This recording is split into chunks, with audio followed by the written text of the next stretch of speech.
लाखों साल पहले आदिमानव का जीवन कैसा था और आदिमानव कैसे जीवन व्यतीत करते थे। वीडियो को स्टार्ट करने से पहले चैनल को सब्सक्राइब कर लो और वीडियो लाइक कर दो। आदिमानव उस दौर का सबसे असुरक्षित जीव था। न उसके पास नुकीले दांत थे, न तेज पंजे, न मोटी खाल, न असाधारण गति। उसका शरीर खुला था। उसकी त्वचा धूप से जलती थी, ठंड से सिकुड़ती थी, बारिश में कांपती थी। फिर भी वही शरीर उसे आगे ले जाने वाला था, क्योंकि उसी शरीर के भीतर एक ऐसा मस्तिष्क था जो धीरे धीरे बदलना सीख रहा था। आदिमानव का पहला घर पेड़ों की ऊंचाई थी, क्योंकि जमीन मौत से भरी थी। नीचे हर समय शिकारियों की गंध थी, दहाड़ थी, चीख थी और घात थी। पेड़ों की डालियां ही उसकी शरण थीं। वहीं वह सोता था, वहीं बच्चे पैदा होते थे, वहीं खतरे से बचाव होता था। लेकिन यह संतुलन ज्यादा दिन टिक नहीं सका।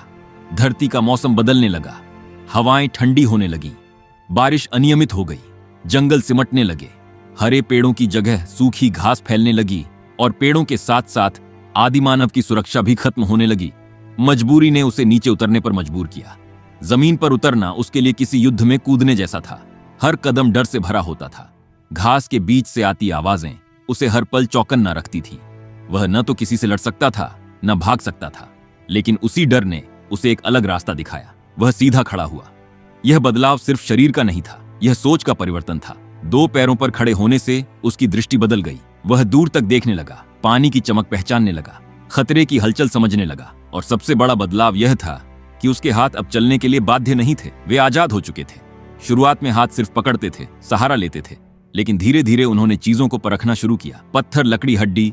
एक दिन पत्थर दूसरे पत्थर से टकराया और टूटा टूटे हुए किनारे में धार थी। यह पहली बार था जब आदिमानव ने किसी वस्तु में शक्ति देखी।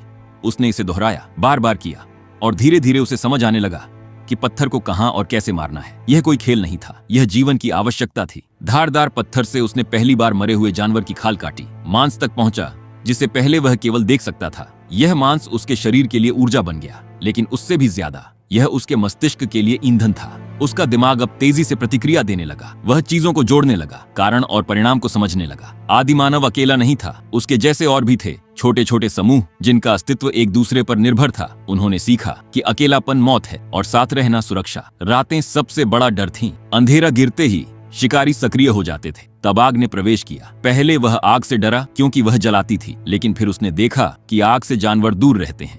आग से ठंड कम होती है, आग से अंधेरा टूटता है। आग को जिंदा रखना आसान नहीं था, लेकिन धीरे धीरे यह कला सीखी गई। आग ने आदिमानव के जीवन की धुरी बदल दी। अब रातें सिर्फ डर की नहीं रहीं। आग के चारों ओर बैठकर चेहरे दिखने लगे, आंखों में भाव दिखने लगे, इशारे पैदा हुए, आवाजें निकली। यह भाषा की प्रारंभिक छाया थी। शिकार अब केवल दौड़ नहीं था, वह रणनीति बन गया। कौन आगे जाएगा, कौन पत्थर उठाएगा, कौन पीछे से निगरानी करेगा, यह सब बिना शब्दों के समझा जाता था। समय के साथ शरीर बदलने लगा। पैरों की संरचना मजबूत हुई, पसीना बहाने की क्षमता बढ़ी, जिससे वह धूप में ज्यादा समय तक चल सका। उसके औजार बदलने लगे। अब पत्थर को केवल तोड़ा नहीं जाता था, उसे आकार दिया जाने लगा। यह भविष्य को देखने की क्षमता का संकेत था। पीढ़ियां बदलती गईं, लेकिन ज्ञान आगे बढ़ता रहा। बच्चे सिर्फ शरीर नहीं, बल्कि सीख भी विरासत में पाने लगे। आग संभालने की कला, पत्थर तोड़ने का तरीका, खतरे की पहचान। आदिमानव अब केवल जीवित नहीं था, वह फैल रहा था, नए इलाकों में जा रहा था, नए मौसमों में खुद को ढाल रहा था। कहीं ठंड थी, कहीं गर्मी, कहीं जंगल, कहीं खुले मैदान। हर जगह उसके शरीर ने खुद को बदला। कहीं वह भारी हुआ ताकि ठंड से बचे, कहीं हल्का हुआ ताकि दूर तक चल सके। बाल कहीं बढ़े, कहीं घटे, लेकिन बुद्धि हर जगह साथ रही। अब वह केवल वर्तमान में नहीं जीता था, वह आने वाले समय को महसूस करने लगा था। उसे पता था कि आज की चूक कल की भूख बन सकती है। इस यात्रा में कई गिरे, कई खत्म हुए, लेकिन जो बचे वे और ज्यादा अनुकूल बने। उनकी आंखों में अब केवल डर नहीं था, उसमें जिज्ञासा थी, और वही जिज्ञासा आगे आने वाले संघर्षों की नींव थी। आदिमानव अब उस मोड़ पर खड़ा था जहां केवल जीवित रहना ही काफी नहीं था, बल्कि बदलते रहना जरूरी हो गया था। मौसम बार बार रूप बदल रहा था। कभी महीनों तक बारिश नहीं होती थी, तो कभी अचानक आई ठंड हड्डियों तक जम जाती थी। आदिमानव का शरीर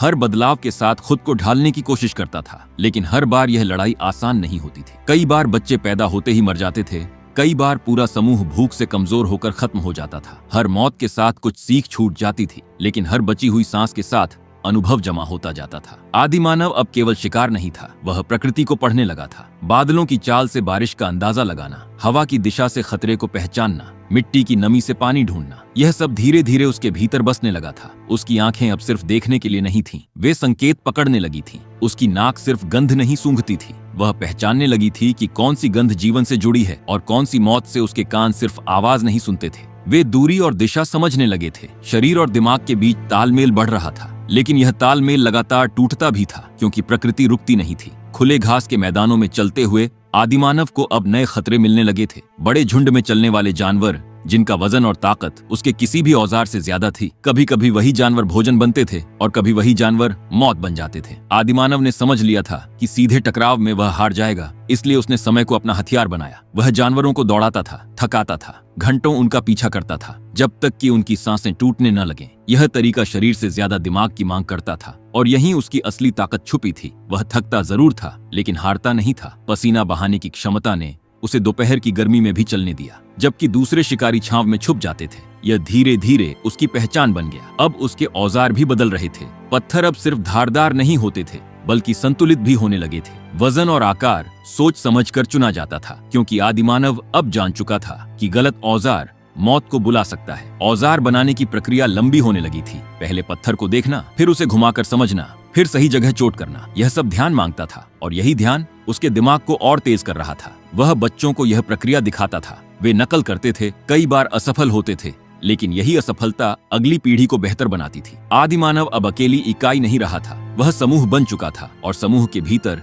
रिश्ते जन्म लेने लगे थे। माँ बच्चे से जुड़ी रहती थी, बूढ़ा सदस्य समूह के बीच रहता था, क्योंकि उसने ज्यादा देखा था, ज्यादा झेला था। वह चल नहीं पाता था, लेकिन उसकी मौजूदगी दिशा देती थी। अगर कोई घायल होता था तो उसे छोड़ा नहीं जाता था, क्योंकि समूह ने यह सीख लिया था कि आज जो कमजोर है कल वही अनुभव देगा। यह करुणा किसी नियम से नहीं आई थी, यह जरूरत से पैदा हुई थी। रातें अब भी कठिन थीं, लेकिन आग के कारण वे पूरी तरह अंधी नहीं रहीं। आग के चारों ओर बैठते हुए आदिमानव की आंखें चमकती थीं, परछाइयां दीवारों पर नाचती थीं और उन्हीं परछाइयों के बीच इशारों और आवाजों से घटनाएं दोहराई जाती थीं। शिकार कैसे हुआ, खतरा कैसे टला, किसने गलती की, किसने सही किया, यह सब बिना भाषा के लेकिन अर्थ के साथ चलता था। और यही अर्थ धीरे धीरे स्मृति बन रहा था। स्मृति जिसने समय को जोड़ना शुरू किया। अब आदिमानव सिर्फ आज नहीं जानता था, वह कल को याद रखने लगा था। मौसम फिर बदला, ठंड बढ़ने लगी, खुले मैदान बर्फीली हवाओं से भरने लगे। शरीर को अब ज्यादा ऊर्जा चाहिए थी, इसलिए मांस जरूरी हो गया था, लेकिन मांस पाना मुश्किल होता गया। कई बार हफ्तों तक शिकार नहीं मिलता था। तब आदिमानव ने हड्डियों को तोड़कर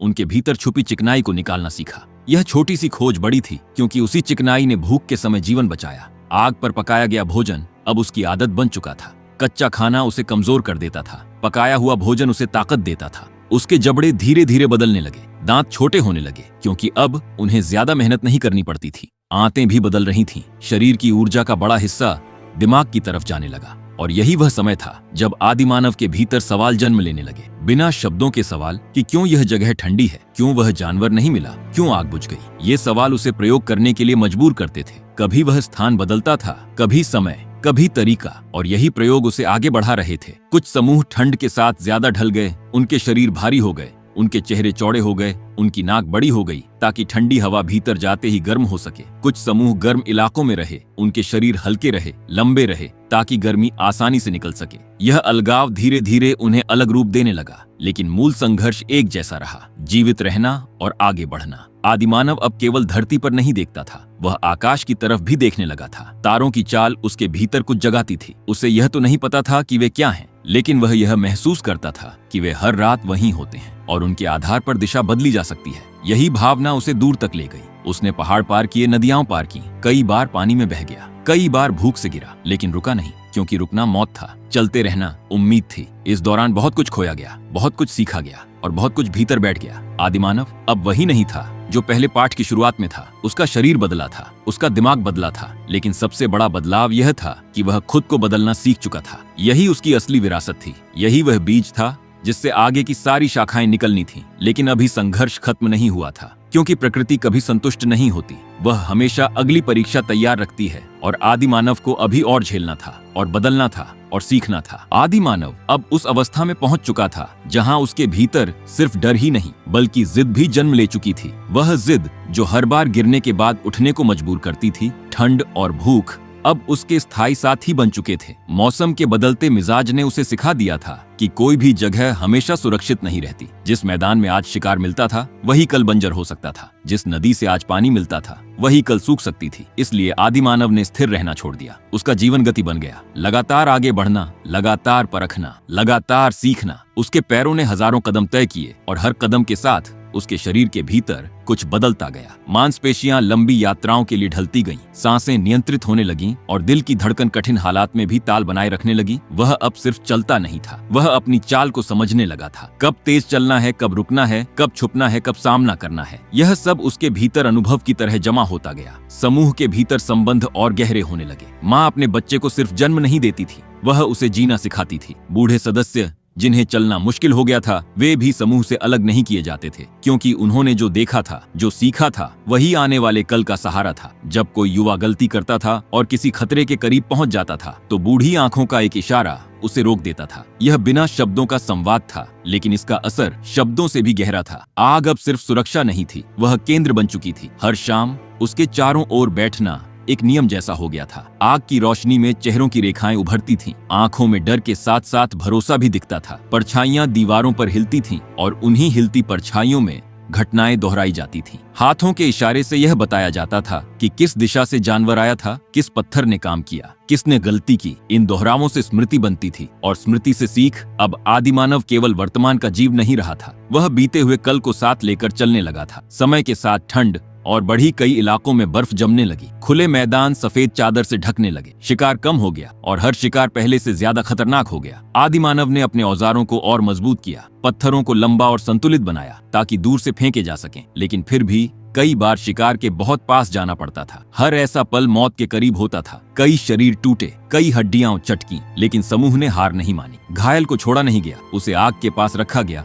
उसे खाना दिया गया, क्योंकि समूह ने यह समझ लिया था कि आज जो बचाया जाएगा वही कल मार्ग दिखाएगा। इस करुणा ने आदिमानव को भीतर से जोड़ा। वह सिर्फ साथ नहीं रहता था, वह एक दूसरे के लिए जिम्मेदार बनने लगा। मौसम बदलता रहा और उसके साथ आदिमानव का शरीर भी बदलता रहा। कुछ समूहों में शरीर भारी और मजबूत होता गया ताकि ठंड को सह सके। कुछ में शरीर हल्का और लंबा रहा ताकि गर्मी से निपटा जा सके। चेहरे की बनावट बदली, नाक चौड़ी हुई ताकि ठंडी हवा भीतर जाते हुए गर्म हो सके। आंखों के ऊपर उभरी हड्डियां तेज रोशनी और हवा से बचाव करने लगी। यह सब किसी योजना से नहीं हो रहा था, यह प्रकृति की प्रतिक्रिया थी, लेकिन हर प्रतिक्रिया के पीछे जीवित रहने की जिद थी। आदिमानव अब अपने आसपास की दुनिया को सिर्फ देख नहीं रहा था, वह उसमें अर्थ खोजने लगा था। अगर कोई साथी मरता था तो उसका शरीर यूं ही नहीं छोड़ दिया जाता था, उसे एक जगह रखा जाता था, पत्थरों से ढका जाता था। यह सिर्फ सुरक्षा के लिए नहीं था, यह किसी अंदरूनी भावना का संकेत था जिसे वह शब्दों में नहीं समझा सकता था, लेकिन महसूस करता था। यह भावना उसे जानवरों से अलग कर रही थी। वह जानता था कि जीवन खत्म हो सकता है और शायद यहीं से किसी अनजानी सोच का बीज पड़ा जो उसे और गहराई से जोड़ने लगा। रातों में जब आग धीमी पड़ जाती थी और चारों तरफ सन्नाटा छा जाता था, तब आदिमानव आकाश की तरफ देखने लगा था। तारों की स्थिरता उसे अजीब लगती थी। वे हर रात वहीं होते थे, चाहे नीचे कितनी ही तबाही क्यों न हो। यह स्थिरता उसके भीतर एक अजीब सा भरोसा जगाती थी।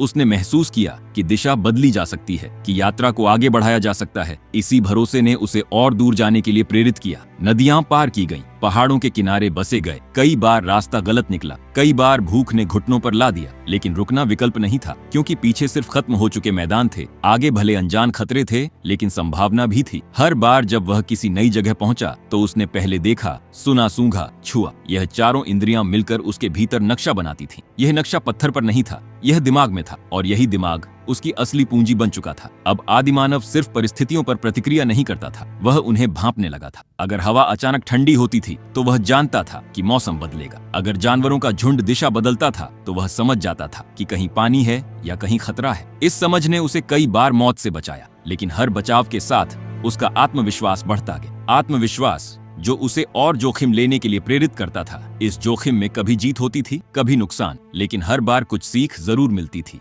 बच्चे अब सिर्फ नकल नहीं करते थे, वे प्रश्न करने लगे थे, बिना शब्दों के, लेकिन अपनी हरकतों से वे नए तरीके आजमाते थे। कभी पत्थर को अलग कोण से मारते थे, कभी आग में अलग चीज डालते थे। कई बार असफल होते थे, लेकिन कभी कभी वही प्रयोग समूह के लिए वरदान बन जाता था। यही प्रयोगशीलता धीरे धीरे आदिमानव की पहचान बन गई थी। वह स्थिर नहीं था, वह बहता हुआ जीवन था, और यही बहाव उसे आगे ले जा रहा था। इस पूरी यात्रा में सबसे बड़ा बदलाव यह नहीं था कि उसने औजार बना लिए या आग को काबू में कर लिया, बल्कि यह था कि उसने खुद को बदलना सीख लिया था। उसने यह समझ लिया था कि जो जैसा है वैसा रहकर जिंदा नहीं रहा जा सकता। उसे हर बार खुद को नए सिरे से गढ़ना होगा, मौसम के साथ, भूख के साथ, डर के साथ। और शायद यही वह गुण था जिसने उसे बाकी सभी जीवों से अलग कर दिया था। यह कहानी यहीं खत्म नहीं होती, क्योंकि यह कोई एक जीवन नहीं था। यह अनगिनत पीढ़ियों की सांसों से बनी हुई एक धारा थी जो लगातार आगे बढ़ रही थी। और आगे अब भी और ठंड थी, और भी भूख, और भी टकराव, और भी बदलाव। लेकिन आदि मानव तैयार था, क्योंकि उसने सीख लिया था